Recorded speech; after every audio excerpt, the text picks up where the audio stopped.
Good morning to all of you. Welcome in Lakshya online video classes. आज हम लोग circuit and network theory का एक न्यू टॉपिक स्टार्ट करने जा रहे हैं, जिस टॉपिक का नाम है रेजोनेंस। सबसे पहले इस टॉपिक में मैं आप लोग को बताऊंगा कि रेजोनेंस होता क्या है, इसका एप्लीकेशन कहाँ है हमारा, और ये कितने प्रकार का होता है। जब रेजोनेंस हम लोग डील करेंगे तो एट रेजोनेंस कंडीशन में हमारा करंट का वैल्यू क्या होगा, इम्पीडेंस का वैल्यू क्या होगा, पावर फैक्टर का वैल्यू क्या होगा, बैंडविड्थ क्या होगा हमारा, ये सारे चीज़ हम लोग इस टॉपिक में डील करेंगे। तो सबसे पहले जानते हैं कि रेजोनेंस है क्या। तो ऐसा हमारा नेटवर्क जिसमें रिएक्टिव एलिमेंट कंसिस्ट करता हो, मतलब ऐसा नेटवर्क जिसमें रिएक्टिव एलिमेंट हो, तो उस नेटवर्क को हम रेजोनेंस तभी कहेंगे जब उस नेटवर्क में हमारा अप्लाइड वोल्टेज और हमारा अप्लाइड करेंट का वैल्यू हमारा क्या हो, सेम फेज में हो। तो किसी भी नेटवर्क में अप्लाइड वोल्टेज और अप्लाइड करंट का वैल्यू यदि सेम फेज में होगा तो वो नेटवर्क उस केस में हमारा प्योर रजिस्टर की तरह ट्रीट करेगा। यानी प्योर रजिस्टर होने के लिए हमारा क्या होना चाहिए कि उस नेटवर्क में जितना भी हमारा रिएक्टिव एलिमेंट होना चाहिए, उस रिएक्टिव एलिमेंट का वैल्यू जो होगा वो नेट रिएक्टेंस का वैल्यू क्या होना चाहिए, 0 होना चाहिए। यानी रेजोनेंस होने के लिए कंडीशन क्या है हमारा कि रेजोनेंस होने के लिए उस नेटवर्क में हमारा अप्लाइड जो वोल्टेज और अप्लाइड करंट का वैल्यू क्या होगा, सेम फेज में होगा। तो किसी भी नेटवर्क में अप्लाइड वोल्टेज और अप्लाइड करंट हमारा सेम फेज में होगा तो वो नेटवर्क हमारा एज ए प्योर रजिस्टर की तरह ट्रीट करेगा। यानी उस नेटवर्क का नेट जो हमारा इम्पीडेंस का जो वैल्यू होगा उस समय हमारा क्या होगा, R के बराबर होगा। और किसी भी आपका नेटवर्क में इम्पीडेंस का वैल्यू R कब होगा, जब उस नेटवर्क में नेट रिएक्टेंस का वैल्यू क्या हो जाए, हमारा 0 हो जाए। यानी रेजोनेंस होने के लिए पहला कंडीशन क्या हुआ हमारा कि अप्लाइड वोल्टेज और अप्लाइड करंट का वैल्यू क्या होना चाहिए, सेम फेज में होना चाहिए। जब अप्लाइड करंट और अप्लाइड हमारा वोल्टेज का वैल्यू यदि सेम फेज में होगा तो उस समय वो network as a pure resistor की तरह ट्रीट करेगा। यानी उस नेटवर्क में जितने भी हमारा रिएक्टिव जो एलिमेंट होंगे उसका नेट रिएक्टेंस का वैल्यू क्या होना चाहिए, 0 होना चाहिए। यानी रेजोनेंस होने के लिए आपका कंडीशन क्या हो गया कि नेट रिएक्टेंस का वैल्यू क्या होना चाहिए, 0 होना चाहिए। यदि नेट रिएक्टेंस का वैल्यू हमारा 0 होगा तो उस केस में हमारा जो फ्रीक्वेंसी अकर्स करेगा उस फ्रीक्वेंसी को हम लोग बोलेंगे रेजोनेंस फ्रीक्वेंसी या रेजोनेंट फ्रीक्वेंसी। और रेजोनेंस फ्रीक्वेंसी को हम F0 से डिनोट करते हैं। जब हम हर्ट्ज में मेजर करेंगे तो यदि हम रेडियन पर सेकंड में मेजर कर रहे हैं तो उस समय रेजोनेंट फ्रीक्वेंसी को हम ओमेगा नॉट से डिनोट करेंगे।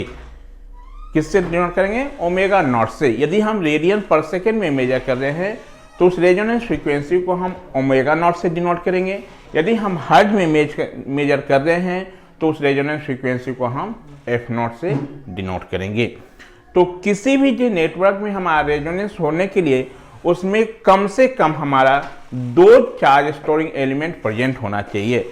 हम लोगों को पता है कि चार्ज स्टोरिंग एलिमेंट जो हमारा है वो इंडक्टर है और क्या है, कैपेसिटर है। तो किसी भी आपका नेटवर्क में या किसी भी जो सर्किट में रेजोनेंस अकर्स करने के लिए हमारा मिनिमम जो है 2 आपका क्या होना चाहिए, हमारा आपका चार्ज स्टोरिंग एलिमेंट प्रेजेंट होना चाहिए। जैसे सपोज कर लो कि मान लो एक हम ये बना रहे हैं, ये R है, ये L है और ये C है हमारा। ये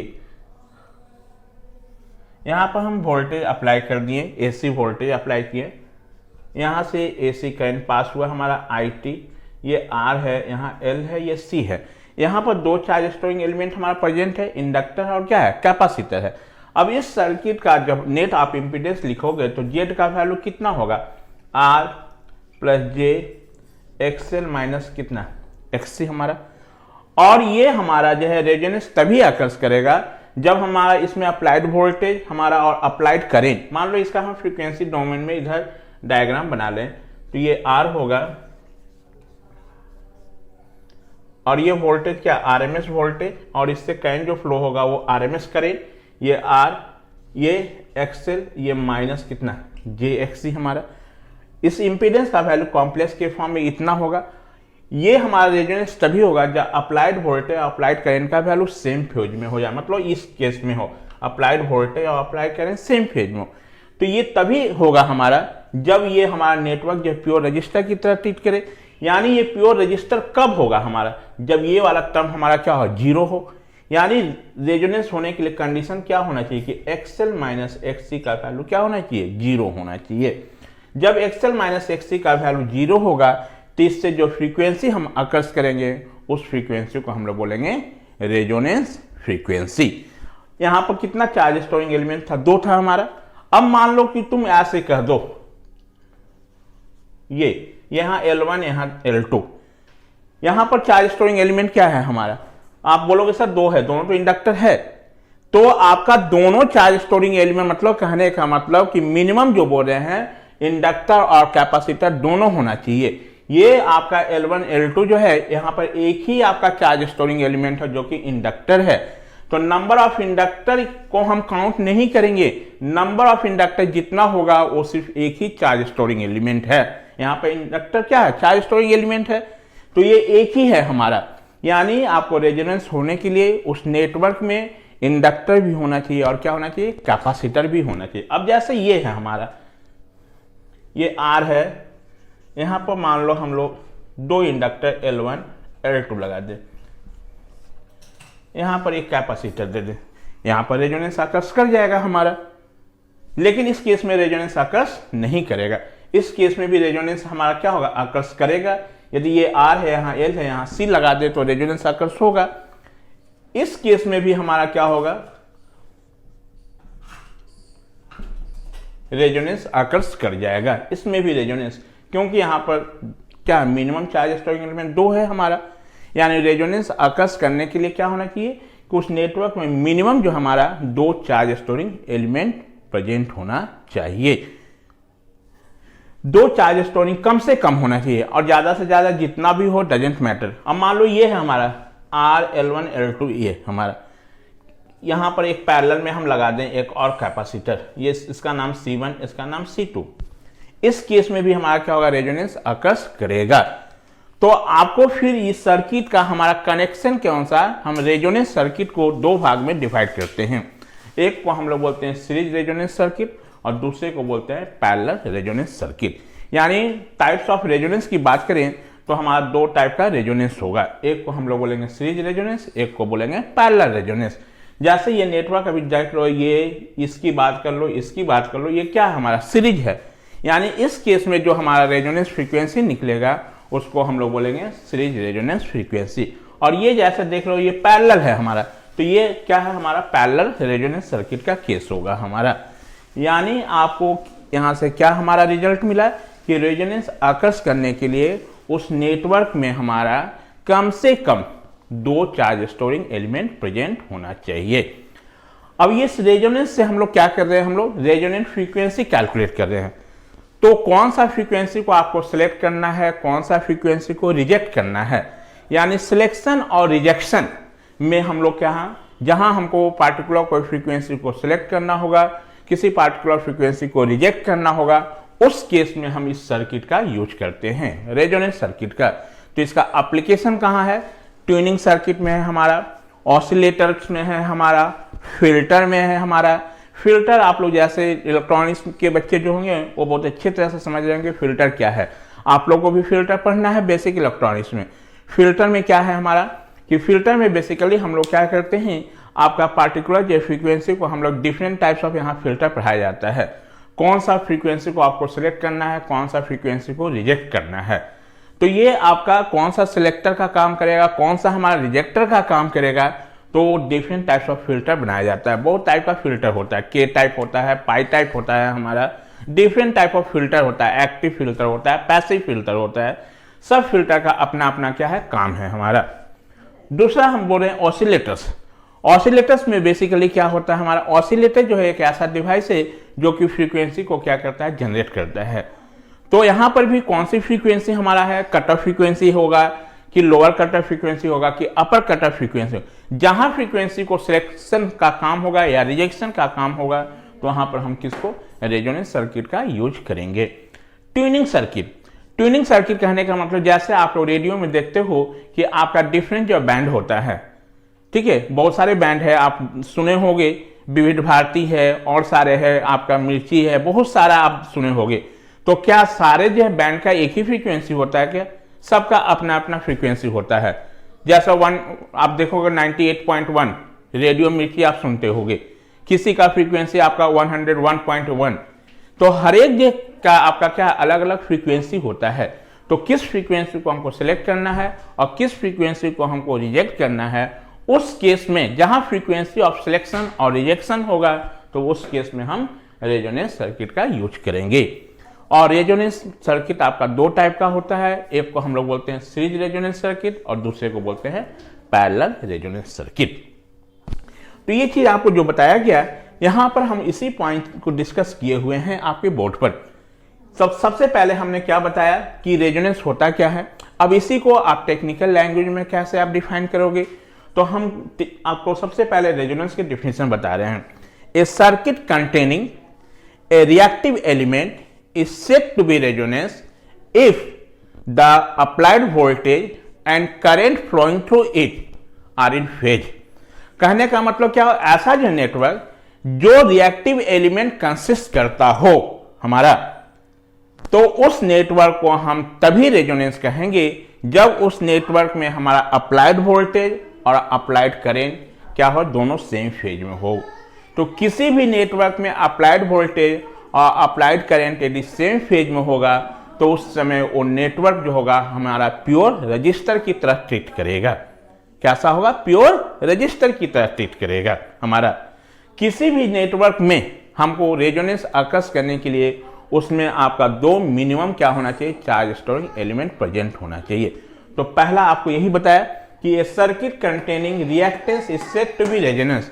ऐसा सर्किट जो रिएक्टेंस आपको क्या है कंसिस्ट करता हो, तो उस नेटवर्क का तभी हम रेजोनेंस कहेंगे जब if the voltage across the circuit, उस सर्किट के क्रॉस जो वोल्टेज होगा और उससे जो करंट होगा, if the voltage across the circuit is in phase with the current flowing through it.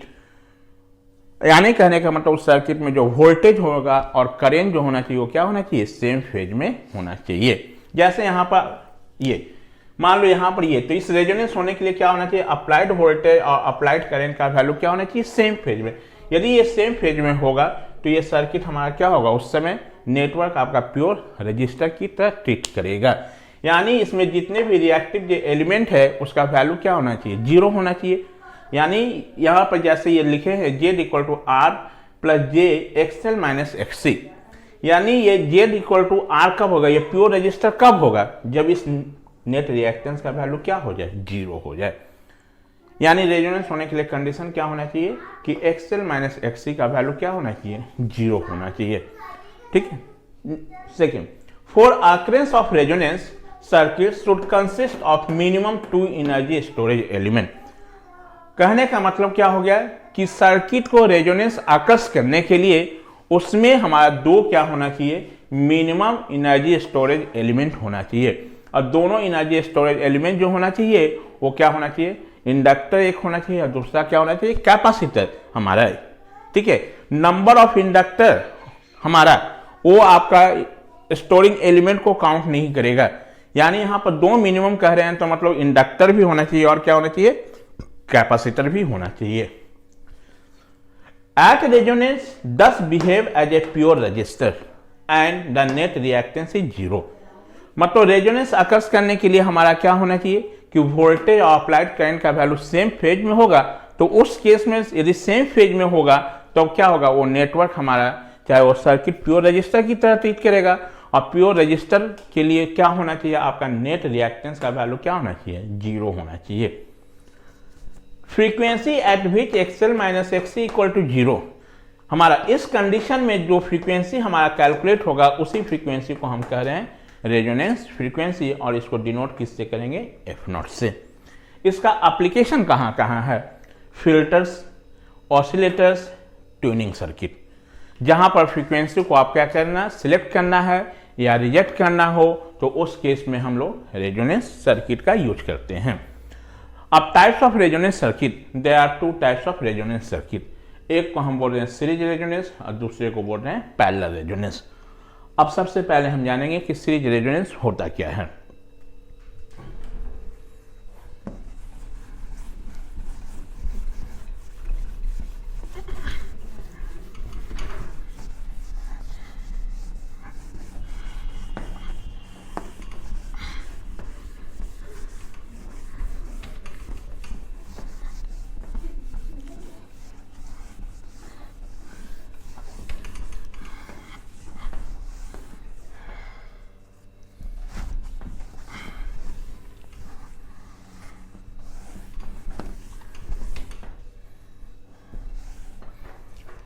चलिए हम लोग डिस्कस करने जा रहे हैं सीरीज रेजोनेंस सर्किट के बारे में। तो सबसे पहले इसके लिए एक हम सीरीज आपका क्या कर रहे हैं, आरएलसी सर्किट कंसीडर कर रहे हैं। Consider a series RLC circuit as shown in figure, as shown in figure।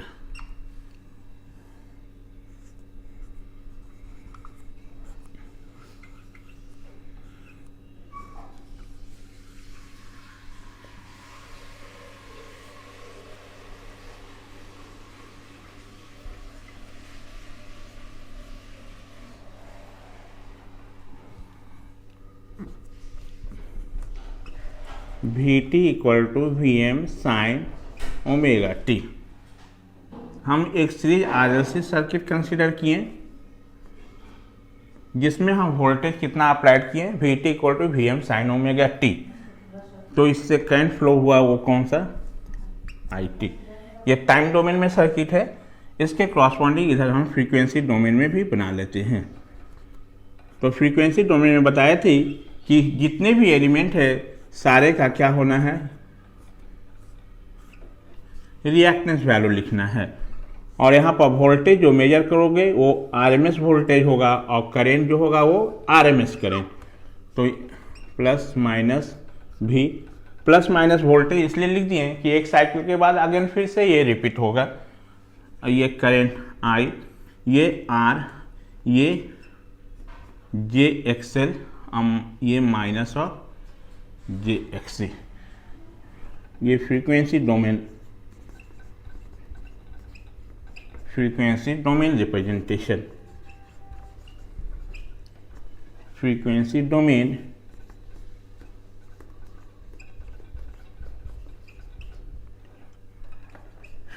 Domain representation. ये किसमें है हमारा, टाइम डोमेन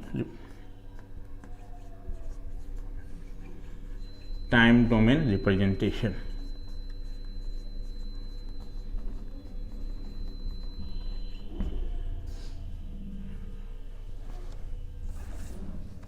यहां पर नेट इम्पीडेंस का वैल्यू क्या हो जाएगा, इसका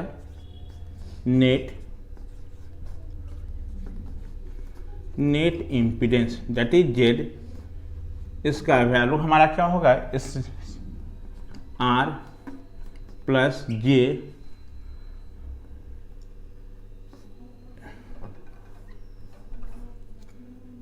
एक्सएल माइनस कितना, जे एक्सी। हमारा टोटल आरएलसी सर्किट का आपको पता है, यहाँ से हम जेड का वैल्यू निकाल लें तो R plus J X L minus XC.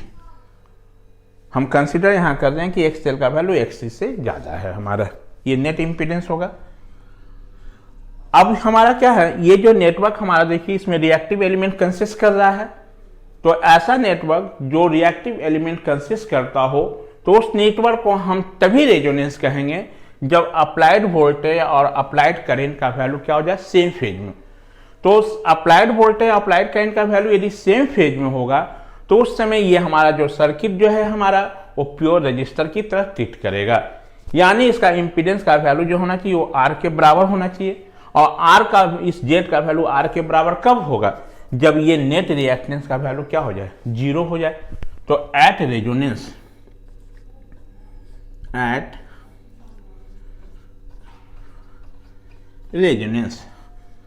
XL का माइनस एक्सी इक्वल टू कितना, जीरो हमारा एट रेजोनेंस में। और इस केस में एक्सएल का वैल्यू क्या होता है, ओमेगा एल। हमारा रेजोनेंस पर है तो इसलिए उसको फ्रीक्वेंसी को हम ओमेगा नॉट से डिनोट कर रहे हैं। ओमेगा हमारा क्या था, रेजोनेंस कंडीशन में एंगुलर फ्रीक्वेंसी नहीं था, वो सप्लाई फ्रीक्वेंसी पर था। ये हमारा क्या है, एट रेजोनेंस है, इसलिए हम रेजोनेंस को जब भी होगा नॉट से डिनोट करेंगे। और इसका वैल्यू कितना, -1/√LC omega naught C equal to कितना, 0 हमारा। ये इसको आप उधर भेज दो,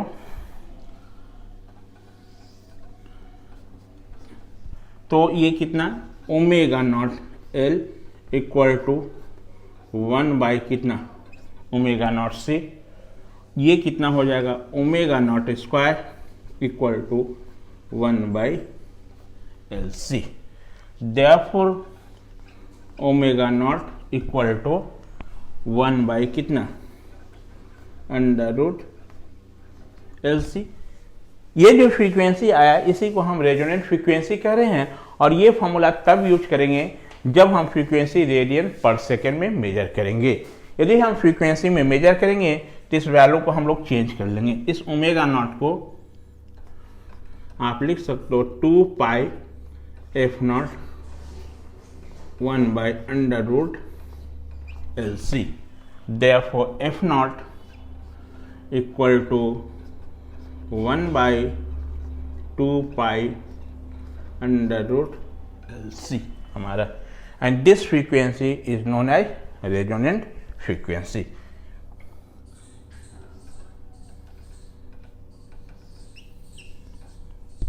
एफ नॉट इक्वल टू कितना, 1 by 2 pi L C, and this frequency is known as resonance frequency in case of series RLC circuit.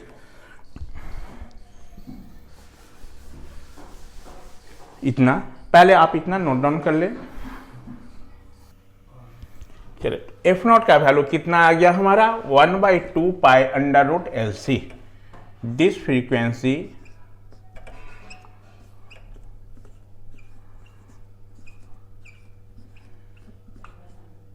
is known as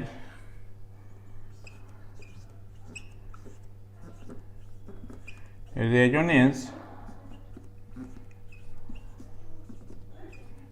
frequency of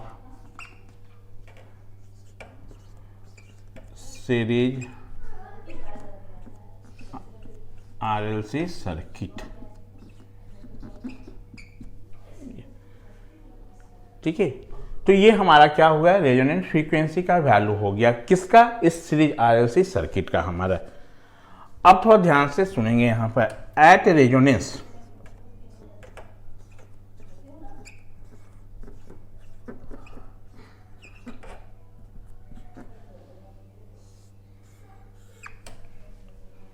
पहले समझेंगे उसके बाद लिखिएगा आप लोग।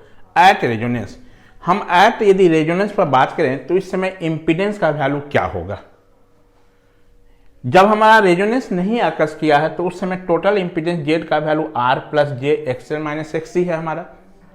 यानी आपको इस केस में हमारा टोटल जो इंपीडेंस का जो वैल्यू है, रेजिस्टेंस प्लस क्या है, रिएक्टेंस, यानी रेजिस्टेंस और रिएक्टेंस मिलके आपका जो बना है वो क्या है, इंपीडेंस है हमारा। अब जब रेजोनेंस आकर्ष कर गया है तो उस समय रेजोनेंस जब आकर्ष किया तो इस एक्सएल माइनस एक्ससी का वैल्यू क्या हो गया, 0, यानी इसमें से ये पार्ट निकल गया। तो इसका मतलब है कि इंपीडेंस का वैल्यू घटेगा कि बढ़ेगा, यानी जब किसी में से कुछ अमाउंट ऑफ निकाल लोगे तो उसका वैल्यू घटेगा, यानी एट रेजोनेंस पर इंपीडेंस का वैल्यू क्या होगा, मिनिमम होगा। यानी एट रेजोनेंस पर क्या होगा, इंपीडेंस का वैल्यू मिनिमम होगा। तो जेड मिनिमम का वैल्यू कितना, आर के बराबर होगा। ठीक है, जब इंपीडेंस हमारा मिनिमम होगा तो इस केस में हमारा करंट का वैल्यू क्या होगा, मैक्सिमम होगा।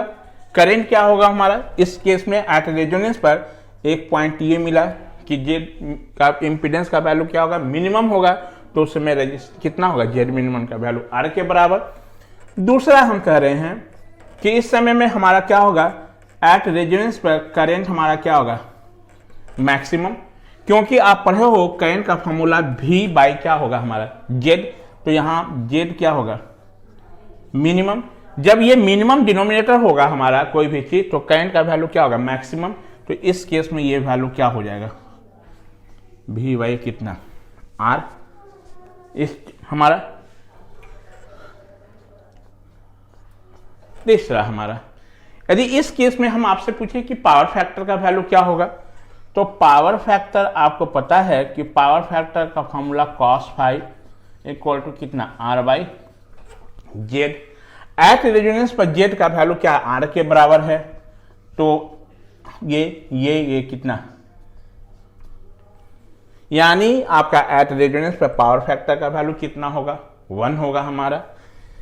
इस समय हमारा फेज एंगल कितना हो जाएगा, फेज डिफरेंस बोल लो, फेज डिफरेंस फाइव का वैल्यू कितना लिखोगे, cos फाइव का वैल्यू 1 है तो फाइव का वैल्यू cos इनवर्स 1 हो जाएगा हमारा। तो इसका मतलब फाइव का वैल्यू कितना 0 डिग्री होगा हमारा। और फेज एंगल जब 0 होगा तो उस समय वोल्टेज और करंट क्या होगा, सेम फेज में होगा। यानी फेजर डायग्राम जो बनेगा हमारा इस केस में कैसा बनेगा हमारा, ये वोल्टेज होगा और ये करंट होगा हमारा ये। तो ये सारे पॉइंट्स हम लोग यहाँ पर इस केस में हमारा वोल्टेज का वैल्यू क्या होगा, वोल्टेज अक्रॉस इंडक्टर और वोल्टेज अक्रॉस कैपेसिटर क्या होगा। तो थोड़ा देखिए, तो उसकी भी वैल्यू की बात करें तो एट रेजोनेंस पर हमारा क्या है, एक्सएल का वैल्यू एक्ससी के बराबर है। ये क्या होगा हमारा, एक्सएल का वैल्यू एट रेजोनेंस पर ओमेगा नॉट एल, और ये इसका वैल्यू कितना 1 बाई ओमेगा नॉट सी। हम दोनों साइड आपको करंट से मल्टीप्लाई कर दे रहे हैं। मैक्सिमम करंट जो है हमारा, इसी को हम लोग आई नॉट से भी डिनोट करते हैं, इस करंट को आई मैक्सिमम को। तो हम दोनों साइड आई नॉट से मल्टीप्लाई कर दे। अब ये थोड़ा देखिए, तो करंट इनटू क्या है, रिएक्टेंस है हमारा, ये भी करंट इनटू क्या है, रिएक्टेंस। तो ये क्या हो जाएगा, वोल्टेज अक्रॉस इंडक्टर, और ये क्या होगा, वोल्टेज अक्रॉस क्या, कैपेसिटर। यानी एट रेजोनेंस पर वोल्टेज क्रॉस इंडक्टर और वोल्टेज क्रॉस कैपेसिटर जो होगा वो क्या होगा, मैक्सिमम होगा। वो क्या होगा, मैक्सिमम होगा। और इस दोनों का हमारा जो मैग्नीट्यूड होगा वो क्या होगा, सेम होगा, लेकिन ये दोनों क्या होगा हमारा, अपोजिट डायरेक्शन में होगा। क्या होगा हमारा, अपोजिट डायरेक्शन में होगा। तो ये हमारा क्या है कि वोल्टेज को आपको क्या कर रहा है, मैग्नीफाई कर रहा है। इसलिए इस सर्किट को हम लोग सीरीज रेजोनेंस सर्किट को हम लोग क्या बोलते हैं, वोल्टेज मैग्निफिकेशन सर्किट के भी नाम से इसको जाना जाता है। और इस केस में हमारा थोड़ा देखें कि करंट का वैल्यू क्या है, मैक्सिमम है हमारा। करंट क्या है हमारा, मैक्सिमम है हमारा। मतलब करंट मैक्सिमम कहने का मतलब हो गया कि इसमें करंट को हम लोग क्या कर रहे हैं, एक्सेप्ट कर रहे हैं। इसलिए इसको एक्सेप्टर सर्किट के भी नाम से जाना जाता है हमारा। क्योंकि हम लोग करंट क्या है आपका, यहाँ पर क्या होगा, एट रेजोनेंस पर क्या होगा, मैक्सिमम करंट फ्लो होगा। तो जिस नेटवर्क में हमारा मैक्सिमम करंट फ्लो होता है तो उस नेटवर्क को हम लोग एक्सेप्टर सर्किट के नाम से भी जानते हैं। ये तो ये सारी चीज जो डिस्कस करें इसको हम 1 बाई 1 जो है पॉइंट में आपको बताएंगे कि एट रेजोनेंस पर इम्पीडेंस का वैल्यू क्या होगा हमारा, करंट का वैल्यू क्या होगा, पावर फैक्टर क्या होगा, फेज डिफरेंस क्या होगा, ये सारे चीज क्या होंगे। तो इस चीज को तो हम आपको समझाने के लिए भी बता दिए हैं। इसको हम लोग डिटेल में चलेंगे और इसको लिखेंगे कि एट रेजोनेंस पर पहला हम इम्पीडेंस का वैल्यू कैलकुलेट करेंगे। ठीक है, तो ये आपको समझाने के लिए है। आप जब नोट्स तैयार करोगे तो उस समय ये चीज को डायरेक्ट नहीं लिखना है, जैसे हम बताएंगे वैसे आपको लिखना है। अब अपना समझने के लिए ये हम आपको बता दिए, अब हम इसको इरेज कर दे रहे हैं।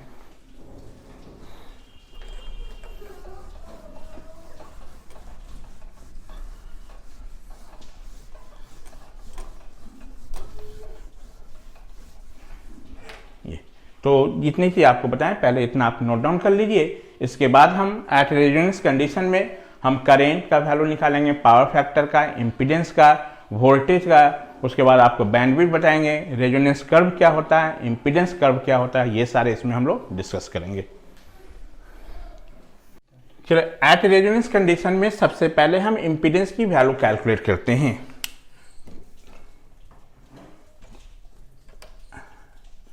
At resonance, the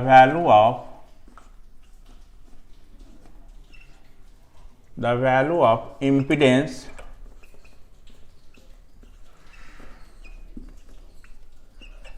becomes minimum.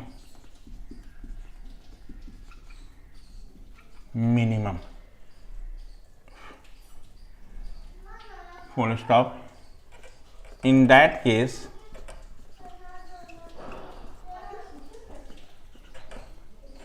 z minimum का वैल्यू जो होगा वो किसके बराबर होगा, r के बराबर होगा। क्यों होगा हमारा, क्योंकि आप देखोगे तो टोटल इंपीडेंस का वैल्यू हमारा जो था वो z का वैल्यू कितना था, r plus J X L minus कितना एक्सी था हमारा। जब रेजोनेंस कंडीशन हुआ तो उस समय ये वैल्यू हमारा 0 हो गया। इसमें से कुछ चीज को तुम बाहर निकाल लो तो ऑब्वियस है कि इंपीडेंस का वैल्यू घटेगा हमारा, तो उस केस में क्या होगा, z का वैल्यू हमारा क्या होगा, मिनिमम होगा। सेकेंड में हम लोग बात करते हैं current.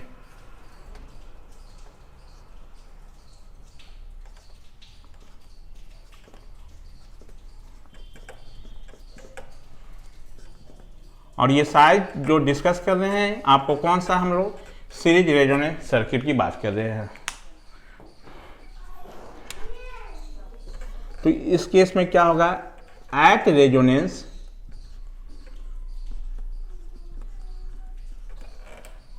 the value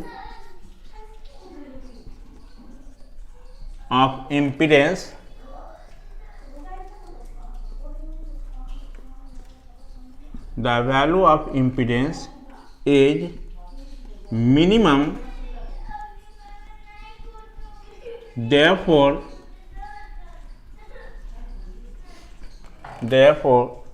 the value of current is maximum हमारा।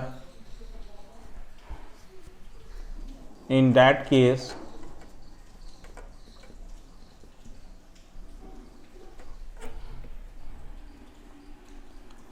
मैक्सिमम जो करंट होगा हम उसको आई नॉट से डिनोट कर रहे हैं, आई नॉट, इसी को आप आई मैक्स भी लग सकते हो, जिसका वैल्यू कितना, V बाई जेड मिनिमम हमारा, वोल्टेज डिवाइडेड बाई इम्पीडेंस, और जेड मिनिमम का वैल्यू कितना, R, that means I not का वैल्यू कितना, V बाई R हमारा।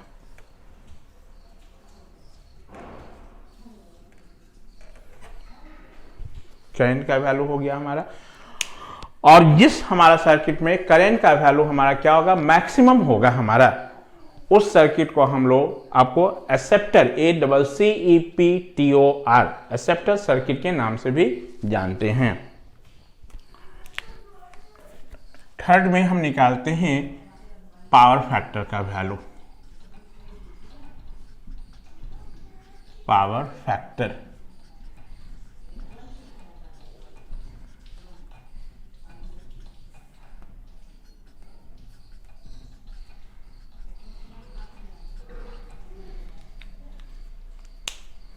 तो पावर फैक्टर क्या होता है, we know that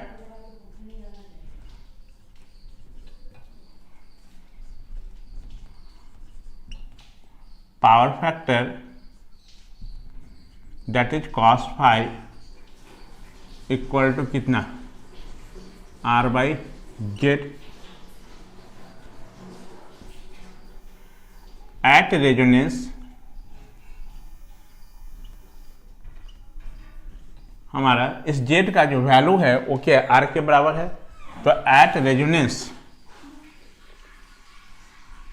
Z minimum equal to कितना, उस समय हमारा जेड का वैल्यू क्या है, मिनिमम है हमारा, जिसका वैल्यू इतना। तो इन दैट केस हमारा power factor cos phi equal to कितना, R बाई आर कैंसिल 1, यानी पावर फैक्टर का वैल्यू कितना, 1। इसका मीनिंग क्या हुआ है, it means at resonance condition, the value of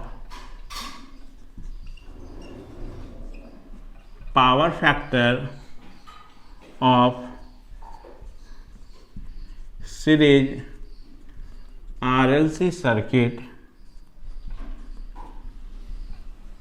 becomes unity.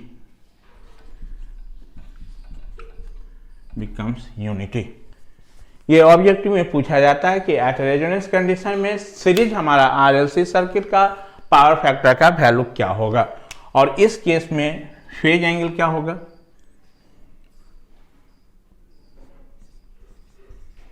Phase angle phi is equal to कितना, कॉस इनवर्स 1, दैट मीन्स 0, यानी फाई का वैल्यू कितना हो जाएगा, 0। ये भी रिमेंबर रखेंगे। कभी पावर फैक्टर पूछ देता है, कभी पूछता है कि एट रेजोनेंस कंडीशन में आपका फेज एंगल का वैल्यू क्या होगा ऑफ सीरीज आरएलसी सर्किट। हम अभी सीरीज रेजोनेंस की बात कर रहे हैं, ठीक है। इसके बाद हम लोग आते हैं वोल्टेज।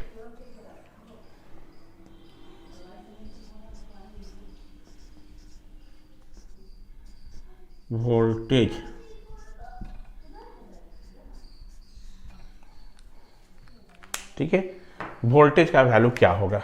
तो एट रेजोनेंस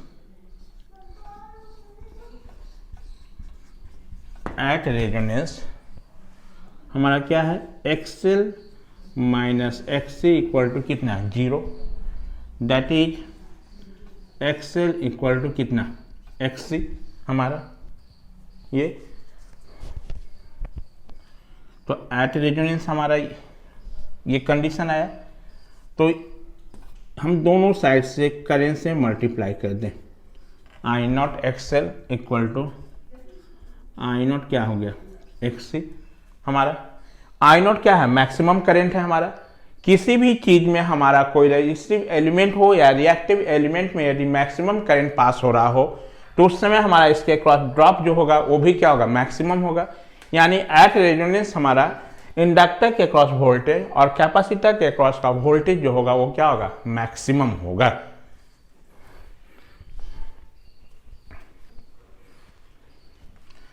दैट मीन्स ये क्या हमारा V L naught equal to कितना, V C naught. Maximum voltage को हम यहाँ पर इंडक्टर के क्रॉस वी एल नॉट से इंडिकेट किए हैं और इस कैपेसिटर के क्रॉस मैक्सिमम वोल्टेज को वी सी नॉट से इंडिकेट किए हैं। 10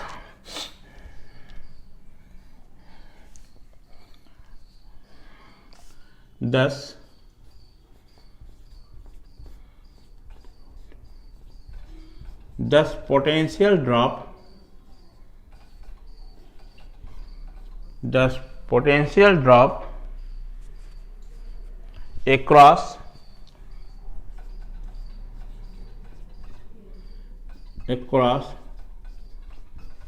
inductor, the potential drop across inductor equal to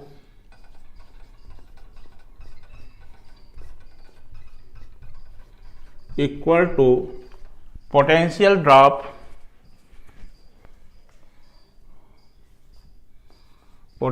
drop across capacitor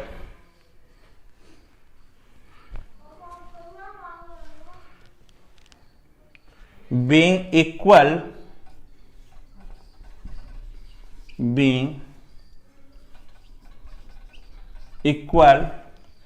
and opposite, being equal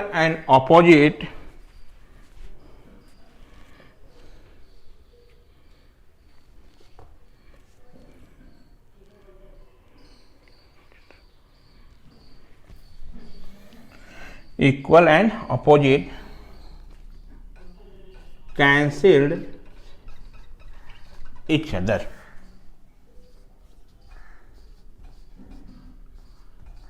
cancel each other.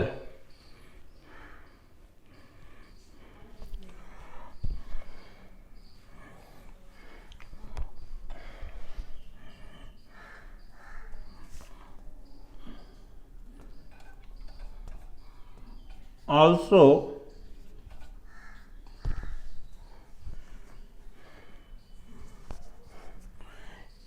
इस समय करंट हमारा क्या मैक्सिमम है हमारा, इसका मतलब वोल्टेज अक्रॉस इंडक्टर और वोल्टेज अक्रॉस कैपेसिटर जो होगा वो क्या होगा हमारा मैक्सिमम होगा. Also I not maximum, voltage हमारा क्या है मैक्सिमम, सॉरी करंट क्या है हमारा मैक्सिमम है. ऑल्सो सिंस कर दें, also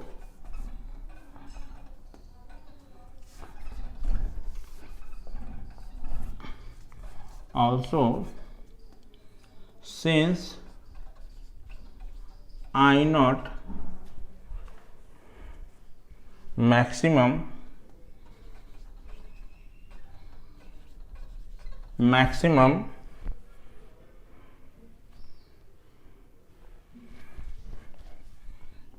comma therefore VL naught and VC naught is also maximum, is also maximum. यानी एट रेजोनेंस पर हमारा वोल्टेज अक्रॉस इंडक्टर और वोल्टेज अक्रॉस कैपेसिटर जो होगा वो क्या होगा हमारा मैक्सिमम होगा हमारा. 10 इसके बाद आप यहां लिख लेना इस पॉइंट को. 10 एक ये, इसके बाद ये 10 voltage magnification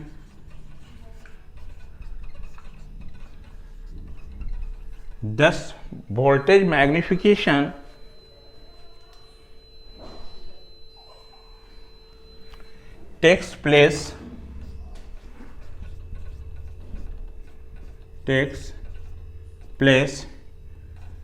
during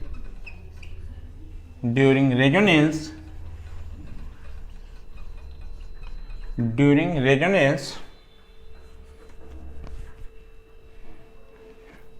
hence it is also known as hence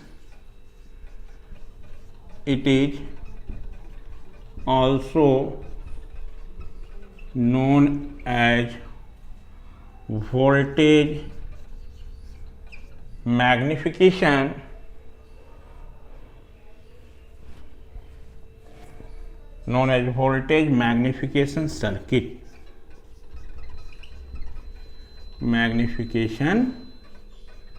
circuit. ये तो इस केस में आप देखो कि क्या हुआ हमारा वोल्टेज अक्रॉस इंडक्टर और वोल्टेज अक्रॉस कैपेसिटर हमारा क्या है मैक्सिमम है और करंट में हमारा क्या है मैक्सिमम है. इसलिए इस सीरीज जो है आरएलसी सर्किट जो है हमारा है इसको हम लोग वोल्टेज मैग्निफिकेशन सर्किट और एक्सेप्टर सर्किट के नाम से भी जानते हैं. इस चीज को रिमेंबर रखेंगे. ऑब्जेक्टिव में पूछा जाता है कि आपका series RLC circuit is known as, option में रहेगा voltage magnification circuit, current magnification circuit, both, none of these. क्या होगा वोल्टेज मैग्निफिकेशन. क्यों? क्योंकि एट रेजोनेंस कंडीशन में वोल्टेज अक्रॉस इंडक्टर और वोल्टेज अक्रॉस कैपेसिटर का वैल्यू क्या है हमारा मैक्सिमम है हमारा. ठीक है, लेकिन आपका ये दोनों क्या होगा हमारा आपका डायरेक्शन जो होगा ये दोनों का अलग होगा, मैग्नीट्यूड तो सेम होगा हमारा, लेकिन आपका वोल्टेज अक्रॉस इंडक्टर और वोल्टेज अक्रॉस कैपेसिटर का जो डायरेक्शन होगा हमारा वो दोनों कहाँ होगा एक दूसरे के अपोजिट होगा, लेकिन मैग्नीट्यूड दोनों का क्या होगा सेम होगा. इसलिए जब फेजर डायग्राम हम बनाएंगे तो उस समय देखना इस वैल्यू को हम कैंसिल करेंगे. तो इसको किससे नाम से जाना जाता है वोल्टेज मैग्निफिकेशन सर्किट के नाम से, और इसको हम लोग एक्सेप्टर सर्किट के भी नाम से जानते हैं क्योंकि करंट का वैल्यू क्या है मैक्सिमम है हमारा. ये तो आप इतना नोट डाउन करें. चलिए नेक्स्ट में आप हेडिंग देंगे phasor diagram. Phasor diagram.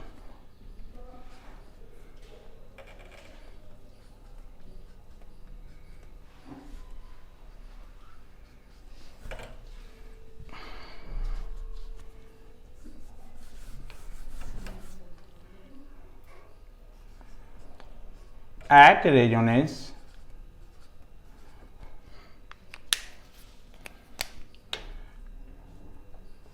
at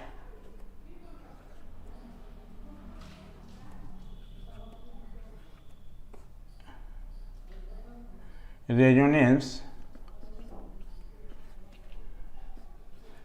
phasor diagram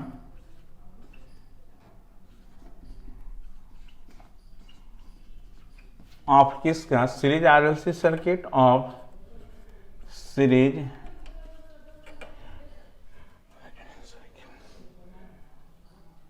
RLC circuit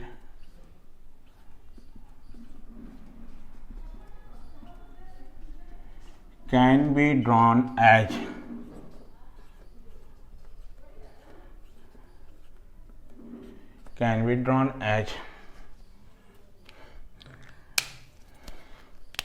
देखिए हम पहले आपका नॉर्मल कंडीशन में ड्रा कर रहे हैं आपका सीरीज आरएलसी सर्किट का।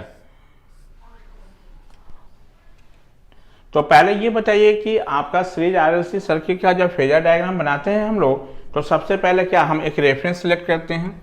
हम यहाँ पर रेफरेंस किसको सिलेक्ट कर लें, तो हमने बताया था कि रेफरेंस आपको उसी को सिलेक्ट करना है जिस नेटवर्क में, उस नेटवर्क में जिसका हम ड्रॉ कर रहे थे, उस नेटवर्क में जितना भी एलिमेंट है उसके अक्रॉस हमारा सारा जो वैल्यू क्या हो, सेम हो, मतलब जो कॉमन टर्म होगा। तो हमारा सीरीज आरएलसी में कॉमन क्या होगा, करंट होगा, इसलिए हम करंट को रेफरेंस ले लिए। ठीक है।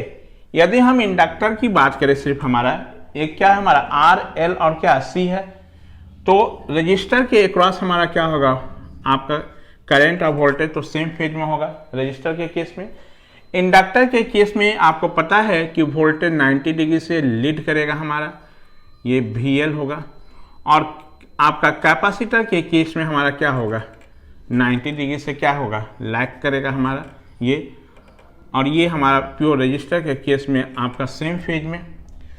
तो एट रेजोनेंस कंडीशन में हमारा क्या है, एट रेजोनेंस में ये VL और VC का वैल्यू क्या है, सेम है, और चूंकि ये एक दूसरे के इक्वल और अपोजिट है तो ये क्या होगा, कैंसिल हो जाएगा हमारा। तो आपका फेजर डायग्राम जो बनेगा वो क्या होगा, एट रेजोनेंस कंडीशन में ये कैंसिल ही हो गया, तो I और VR जो होगा वो क्या होगा, सेम फेज में होगा, यानी आपका वोल्टेज हमारा क्या होगा, सेम फेज में हो जाएगा, क्योंकि उस समय हमारा यही जो वैल्यू होगा हमारा, वो भी जो होगा वो वोल्टेज VR के भी बराबर हो जाएगा हमारा। यानी एट रेजोनेंस कंडीशन में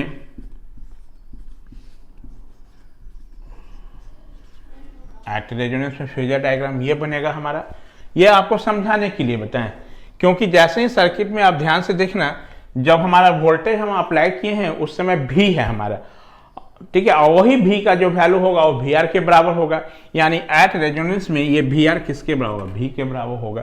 और चूंकि जब रेजोनेंस है तो उस समय हमारा VL और VC का वैल्यू इक्वल और क्या है, अपोजिट है एक दूसरे का, तो ये आपका मैग्नीट्यूड तो हमारा सेम ही होगा हमारा, तो ये और ये क्या होगा, कैंसिल आउट हो जाएगा। तो कैंसिल आउट होने के बाद ये क्या मिलेगा, करंट और वोल्टेज जो होगा वो सेम फेज में होगा।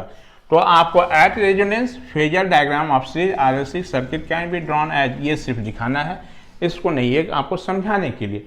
और ऐसे भी रेजोनेंस कंडीशन में क्या होगा, हमारा सर्किट प्योर हमारा क्या होगा, रेजिस्टिव होगा, और कोई भी यदि सर्किट प्योर रेजिस्टिव हो जाता है तो उस समय वोल्टेज और करंट हमारा क्या होगा, सेम फेज में होगा, ये हमारा।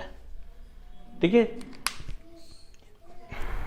इसके बाद हम लोग डिस्कस करने जा रहे हैं, इसका आपको इम्पीडेंस का कर्व बनाएंगे एट रेजोनेंस कर्व पे, और हम लोग यहाँ से फिर आपका इम्पीडेंस कर्व बताएंगे, फिर हम लोग रेजोनेंस कर्व प्लॉट करेंगे।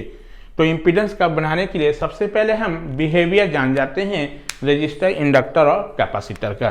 तो यहाँ पर हम हेडिंग दे रहे हैं आपको, बिहेवियर ऑफ